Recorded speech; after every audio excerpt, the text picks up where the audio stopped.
Hollywood, 2025. Nearly a decade after 50 Shades of Grey became a global phenomenon, Jamie Dornan, who made millions of hearts flutter as the mysterious billionaire Christian Grey, sat down and talked about the first time he met and acted with Dakota Johnson, who played the gentle but powerful Anastasia Steele. "To be honest, I never thought I would play Christian Grey," Jamie began with a familiar half-smile. "And I never expected my co-star to be a girl with a veteran artistic bloodline but still maintaining a strange naturalness," Dakota Johnson. According to the Northern Irish actor, the first audition between the two did not take place in the glamorous setting that many people thought. "We met in a small room, the lights were dim and the atmosphere was tense. Not because anyone was being cold, but because we both knew we were about to do some very sensitive scenes right from the start." Jamie laughs as he recalls the initial feeling. "I think I said something really stupid to break the ice. Like, 'I swear I'm not like this in real life,' and Dakota just laughed, like, 'Wait a minute, Dornan.'" Professionalism meets artistry. What impressed Jamie most about Dakota was not her looks, although he admits that she has an undeniable charisma, but how she handled the pressure. This movie is not easy. It's easy to misunderstand, easy to be scrutinized, and we both knew we were going to have to be very open with each other, physically and emotionally. Dakota not only did it well, but she pulled me into the right groove. She made it easier, more real. One of the first scenes they filmed together was the Red Room scene, a metaphorical symbol of power, control and vulnerability. Jamie recalls, "That scene was not just sexy. It required absolute trust. Dakota looked at me and said, 'I'm not going to let you get lost.' And from that moment on, I knew I wasn't just acting with a co-star, I was a teammate." A true friendship behind the spotlight. Despite speculation about their relationship crossing the line during filming, Jamie insists the two maintained a pure but deep friendship. "We went through things that few people have experienced, being stared at by millions of eyes, being judged, being misinterpreted. It made us understand each other better than anyone else."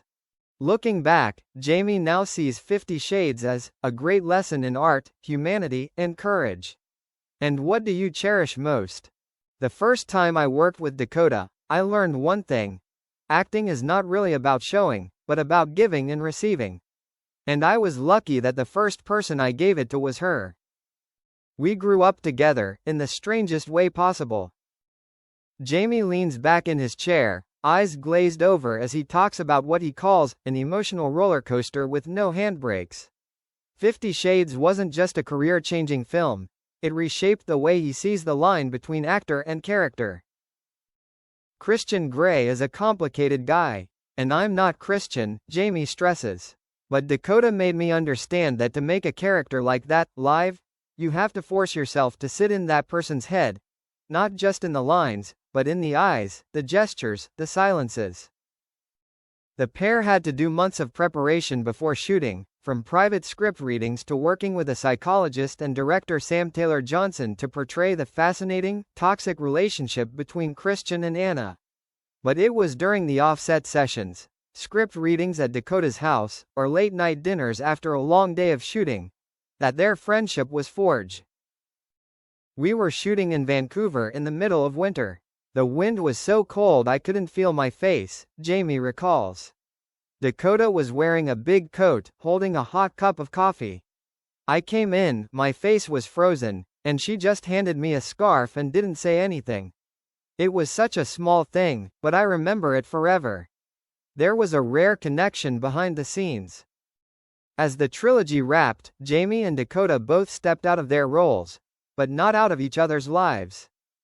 "We don't text every day," Jamie says, "but every time we see each other, it's like we were in 2013 two strangers trying to figure out how to do their first kiss without bursting out laughing on set." In a 2022 TV interview, Dakota Johnson said something that touched Jamie.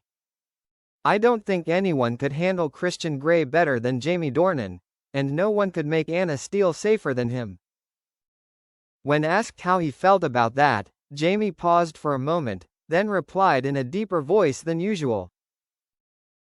"I think we had a very rare bond, not a Hollywood romance, but a camaraderie born of facing adversity together. We were scrutinized, we were ridiculed, and we stood firm, because we both pulled ourselves together. Closing a chapter, opening a lasting respect. Although both have moved on with other projects, Jamie has branched out into independent films, while Dakota has continued to make a name for herself with multidimensional roles. They still refer to each other in interviews as special friends. Jamie closed the conversation with a small smile. 50 Shades is not a perfect film, but it gave me a real co-star, an irreplaceable experience, and a chapter of my life that I will never deny. And if I could do it again, I would still say yes, as long as she was Anna. Dakota Johnson recalls, "Me and Jamie, not just co-stars, but trust in human form." When invited to rejoin the interview series to celebrate the 10th anniversary of 50 Shades of Grey, Dakota Johnson, known for her charm and sharpness, appeared with a gentle smile but eyes that seemed to reach into the deepest memories. "They put me in the hands of a stranger," Dakota began. "Someone I had never met, but who would accompany me on a journey that was too naked. Both literally and figuratively." She sipped her tea, looking out the glass window, where the afternoon light streamed down as if the past was playing in her mind. "Jamie was the first person I met after I signed on. We met in a chemistry test, as the name suggests. And I remember it so clearly. He walked into the room, smiling, a little awkwardly, and I was like, yeah, this guy seems safe." The initial awkwardness was the glue that bonded us. Dakota admits that the first few days of filming were a challenge, both emotionally and mentally. Intimacy is never easy, but what makes it human is consent, communication, and respect. And Jamie was always the one to initiate that. She says that before every intimate scene, the two of them would have a little ritual, simply holding hands, looking into each other's eyes and asking, "Are you okay?" It wasn't an act, it wasn't a script. It was just person to person. "He never left me feeling lost," Dakota says, slowing her voice. "And in an environment where vulnerability is the main ingredient, that's a real privilege." A friendship that survives the storm of controversy. When the film was released, both Jamie and Dakota were subjected to a constant barrage of comments, from praise to harsh criticism. Rumors that they hated each other and had no chemistry in real life were rife online. But the truth was far from it. "We laughed it off," Dakota laughs. "The truth is, Jamie and I are closer than a lot of other actors. We're the kind of friends who can tell what's on their minds with just one look. Both on set and off set." She recalls one night backstage when she nearly collapsed from stress and exhaustion. Jamie said nothing, just handed her a pair of headphones and played Fleetwood Mac's Dreams, a song they'd both listened to in the car on the way home from filming. "It was a small gesture, but it made me cry, because I knew I wasn't alone." A connection without words. When asked if she could go back in time, would she do anything differently? Dakota shook her head.